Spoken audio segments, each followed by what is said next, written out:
अपने जैसे सब कल क्या कह रहे थे बिहारी दास जी, राधा के कुंज में कैसे परमाणु है, आठों पहर सेवा नाम कीर्तन। अगर अब जुड़ करके आपका समय सार्थक ना हुआ, आपका कल्याण ना हुआ, आपका मंगल ना हुआ, तो हमें लगता है कि किसी युग में फिर किसी भी प्रकार से अभी हमारे कल्याण का समय नहीं आया है।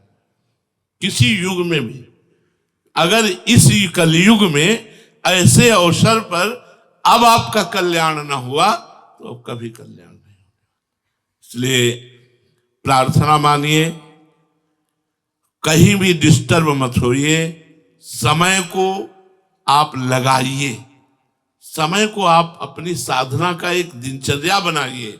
अगर व्यर्थ पड़े रहोगे, व्यर्थ बैठे रहोगे तो व्यर्थ चिंतन होगा, व्यर्थ चिंतन होगा तो बहुत ही ये दुष्ट मन है, ये कुछ भी करा सकता है आपसे, अमूल्य जीवन को भी नष्ट करा सकता है। एक निराशा छा जाएगी, ऐसा लगेगा यार क्या करें जी के, तो मरने के बाद 5 स्टार होटल है क्या कि आप वहां जाओगे, बड़ी सुख सुविधाएं मिलेगी और आनंद मौज, दुर्गति हो जाएगी। स्वतः जब शरीर छूटता है वो भगवत विधान से होता है, फिर उसका इस भूमि में स्वतः शरीर छूटने से परम मंगल हो जाता है। इसलिए समस्त साधक साधिका एक अपनी ऐसी दिनचर्या रखो जिसमें आपके पास समय ही नहीं है, समय ही नहीं है हमें किसी और से मिलने का और से बात करने का। हमारे घर में जुगल है, हमारे यहाँ राधा केली कुंज में जुगल सरकार है, यहां से हटे वहां सेवा में लग गए, हमारे पास समय ही नहीं है। कुछ नहीं, उनके कपड़े ले आए, पोशाक सिल रहे, कुछ न कुछ हम लगे हैं अपनी श्री जी में, हमारे पास समय नहीं है। खाली समय नहीं, बिल्कुल नहीं। खाली समय अगर आप हैं तो आप शैतान को निमंत्रण दे रहे हैं, वो आपकी खोपड़ी में बैठेगा और आपसे उद्दंडता करवाएगा। ये मन ही सबसे बड़ा भूत है, मन ही बड़ा सबसे बड़ा शैतान है। इसलिए खूब नाम जप करो। नाम जपने में जो जलन होती है उससे हृदय पवित्र होता है। जैसे स्वर्ण तपाया जाता है तो चमकता है, ऐसे नाम जप से हमारा जो मन जलता है ना वो पवित्र होता है। पवित्र नाम जप, एक प्यार के लिए जिंदगी मिली है। प्रभु से ना प्यार कर सको तो गुरु से प्यार कर लो। प्यार का मतलब होता है सुख देना, ना कि सुख लेना। जब लेने वाली बात ही नहीं तो परेशानी वाली बात ही नहीं। परेशानी वाली बात है लेना। जैसे आपको लगता है कि मेरी तरफ देखे, क्यों देखे? क्योंकि मुझे सुख होता है। नहीं, कभी ना देखे, उसकी तरफ देखे। उनको सुख होना चाहिए। अगर उनको उसकी तरफ देखने से सुख मिलता है, मैं कभी ऐसी चेष्टा नहीं करूंगा कि वो मेरी तरफ देखें, क्योंकि हमको उनको सुख देना है। उधर देखो, हम और अपने आप को छुपा लेंगे कि आप हमें देख ना पाओ, क्योंकि आपको उसको देखने से सुख मिलता है। ये भाव जिस हम मार्ग में चल रहे हैं, ये भाव तत्सुख भाव, हमारी तरफ क्यों देखो? क्योंकि हमें सुख मिलता है। आप कभी मत देखो, आपको जिधर देखने से सुख मिलता है उधर देखो, पर मेरी दृष्टि आप में ही रहेगी, आपके सिवा मेरी दृष्टि नहीं जाएगी। आपको जिधर सुख मिले, क्योंकि अगर मैं चाहूं कि मेरी तरफ देखो तो ये मेरी सुख की बात होगी। मैं अपने सुख को नहीं, आपके सुख को अपना सुख। तत्सुख की शुरुआत तो करो यार, तत्सुख शुरुआत तो करो, गुरु से करो, संत से करो, इष्ट से करो। तत्सुख, सुख देना, सुख लेना। लेना हमारे पूर्व में जो सदगुरुदेव भगवान परम पूज्य प्रातः स्मरणीय परम वंदनीय श्री गणेशाश्रम जी महाराज, जिन्होंने हमें बच्चापन से पाला, यार बड़ा अजीब नियम था उनका।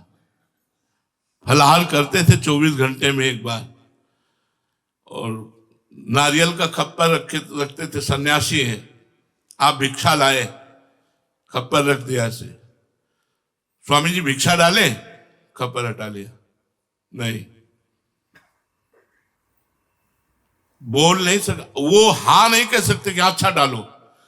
आपने थोड़ी आलू डाली, थोड़ा फल डाला, स्वामी जी और डालें, बस कई कई दिन भूखे रहते थे। इसी सिद्धांत को पहले समझाया जाता था, कुछ बोलना नहीं, कुछ पूछना नहीं, जितना लाओ डालते रहना, और आप जितना लाओ डालते रहो सब पा जाएंगे। वो कई कई दिन के भूखे रहते थे। अगर आपने एक आलू डाली, स्वामी जी और डालें, बस वही रोक दो। तो हमने पूछा कि स्वामी जी ऐसा क्यों करते हो? बोले इच्छा का नाश करना ही तो संन्यास धर्म है। वो पूछ रहे हैं और डाले, तो हम क्यों इच्छा प्रकट करें? बस नारायण की इतनी इच्छा है, बस खप्पर पलट देते थे ऐसे। इच्छा हमारे सुख के लिए नहीं, अपनी तो वैष्णव पद्धति इष्ट सुख गुरु सुख के लिए जीवन है हमारा। इसलिए कोई भी अपनी मन स्थिति को अशांत ना होने दे, हर समय इष्ट गुरु के अधीन रखे और खूब नाम जप करे। देखो हमारा काम है समझाना, यदि आप समझ जाओगे तो आनंदित रहोगे, नहीं समझोगे तो दुख भोगोगे, फिर हम क्या कर सकते हैं। इसलिए समझ करके। वही कबीरदास जी के पास एक विद्वान गए थे जो शास्त्रार्थ करते हैं, तो उन्होंने यही पूछा था, समझ के पढ़े हो कि पढ़ के समझे हो? अगर समझ के पढ़े होते तो शास्त्रों का सार भगवान है, अब तक भक्ति आ गई होती। अगर पढ़ के समझे होते तो भक्ति आ गई। न तुम समझ के पढ़े हो न पढ़ के समझे हो, तो इसलिए समझ लो, समझ कर शांत आनंद में जीवन व्यतीत करो। सुख लेने की चाह ही दुर्गति है, सुख देने की चाह ही सदगति है। इस दुर्गति से बचो, सुख लेने की चाह से। बस किसी से भी सुख नहीं लेना, हमें अपने इष्ट से भी गुरु से भी सुख नहीं लेना, उनको सुख देना है, लेना नहीं। ये बात अगर आ गई तो आपने प्रिया प्रीतम को अधीन कर लिया, गुरु को अधीन कर लिया। सुख दे यार, बस थोड़ा सा मन को समझा लो। मन का फेर है, समझने का फेर है। स्वसुख वांछा की इच्छा ही हमारी दुर्गति का कारण बनती है, और तत्सुख वांछा ही हमारे परम सुख का कारण बनती है। इसलिए खूब नाम जप करो, शांत रहो, एकांत में खाली मत रहो। जिसके स्वाध्याय की रुचि ना हो तो रख लो यंत्र कान में लगा के सुनने वाला। अपने कान में रोज 84 जी, सुधा निधि जी और 42 लीला की वो रख लो, चिप कथा की रख लो, कमाल की कथा, संतों की कथा। समय को सार्थक करना भैया। यहाँ कथा कोई भी कहेगा तो प्रभु की ही, प्रभु और प्रभु के भक्तों की कथा, अमृत का पान। आप देखो कैसा आनंद आता है भक्तों के चरित्र सुन करके। तो एकांत में जब भक्त चरित्र सुनोगे तो लगेगा मेरा जीवन क्या है। एक भक्त महान दूसरे के प्रति कितना समर्पण है, हमारी क्या भक्ति है। इसलिए खूब नाम जप करो। श्री राधा वल्लभ लाल।